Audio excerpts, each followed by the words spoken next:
Hello guys, welcome to my channel. आज हम बात करने वाले हैं आईटी स्टॉक विप्रो लिमिटेड की।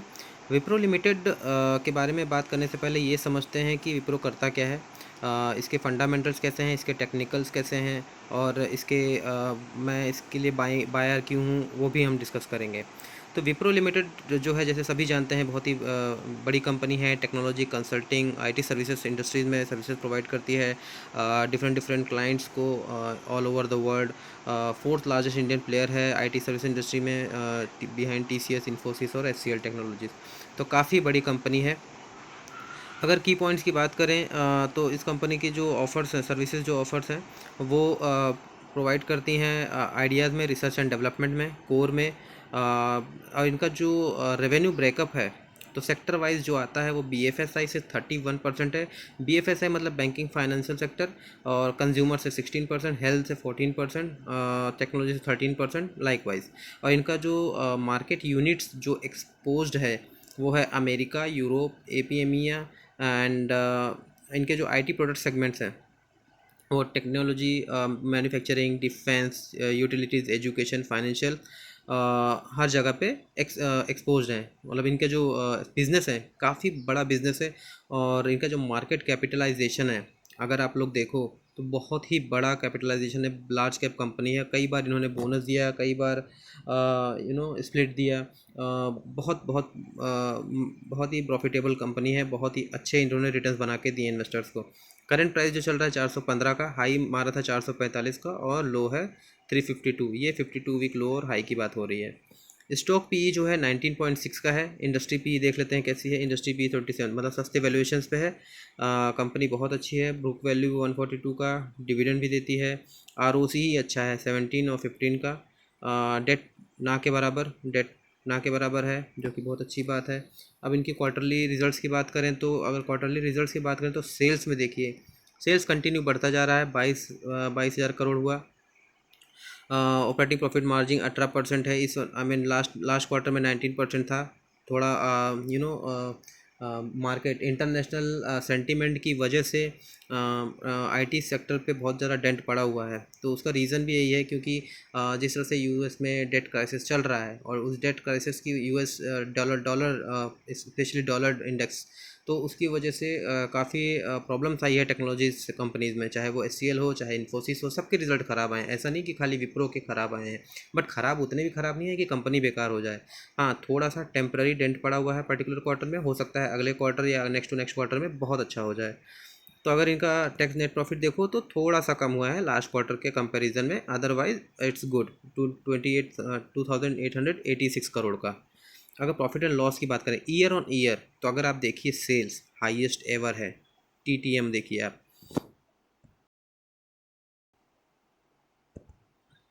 ये वाला ये वाला जो पोर्शन है, ये काफ़ी अच्छा है, सेल्स बढ़ा हुआ है। और अगर आप देखें इनके जो ऑपरेटिंग मार्जिन है 19%।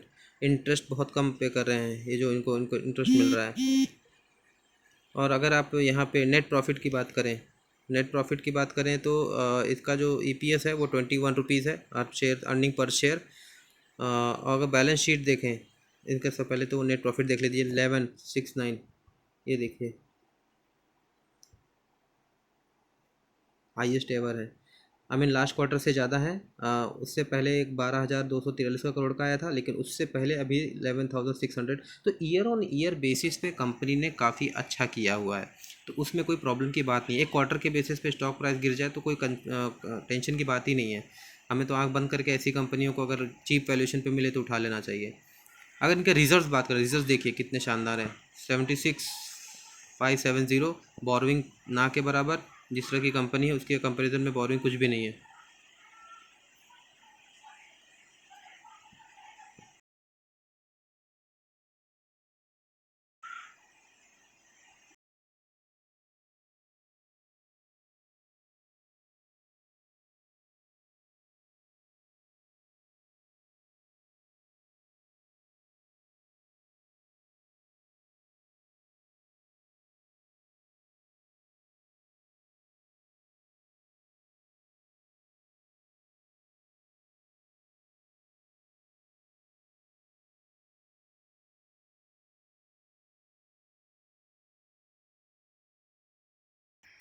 शेयर होल्डिंग की बात करें तो शेयर होल्डिंग कंसिस्टेंट है 73-72.97 जो इनका है, उसके अलावा कुछ भी प्रॉब्लम नहीं है।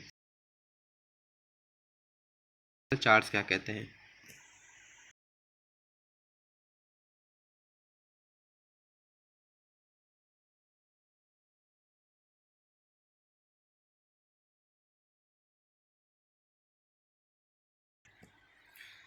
हाँ, तो आप देख रहे हैं इनका विप्रो का वीकली चार्ट। मैंने वीकली चार्ट ओपन किया हुआ है। देखते हैं कि वीकली चार्ट क्या कह रहा है। देखिए, इसका जो वीकली चार्ट है, अगर मैं इसमें लाइन ड्रॉ करूं तो ये कई महीनों से मतलब कई सालों से, कई सालों भी नहीं, महीनों से बात कर रहा हूँ।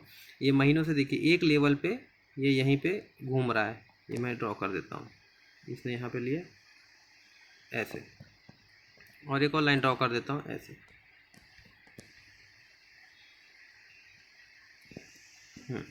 ये बेसिकली इसी रेंज में मई से घूम रहा है। मई 2020 से यहाँ से शुरू होकर 6 महीने 7 महीने से एक ही रेंज में घूम रहा है। अब इसने कितना टाइम स्पेंड किया यहाँ पे देख लेते हैं।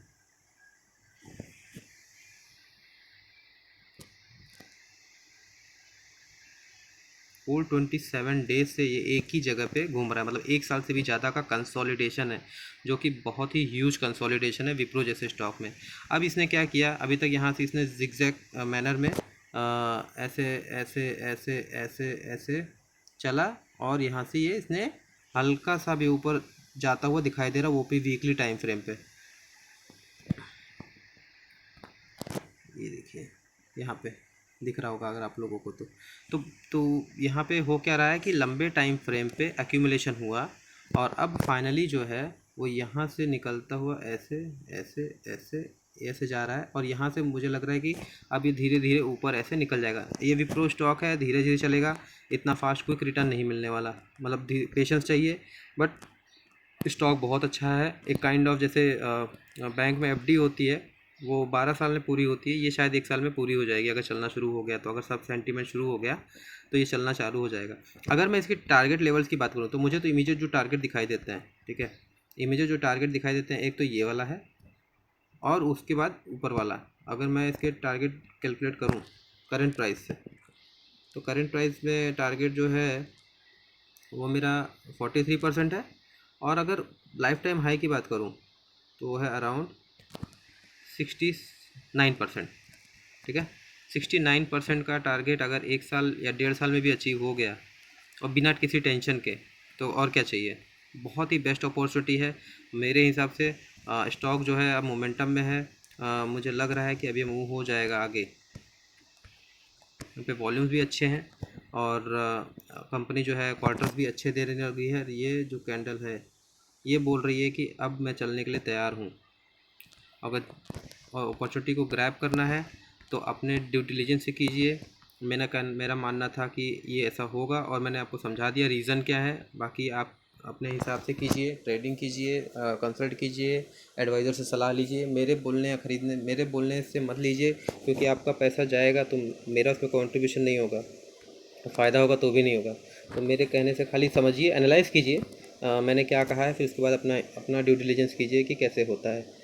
बाकी मिलते हैं नेक्स्ट वीडियो में, और अगर वीडियो अच्छा लगा तो लाइक कीजिए, सब्सक्राइब कीजिए, शेयर कीजिए। मिलते हैं नेक्स्ट वीडियो,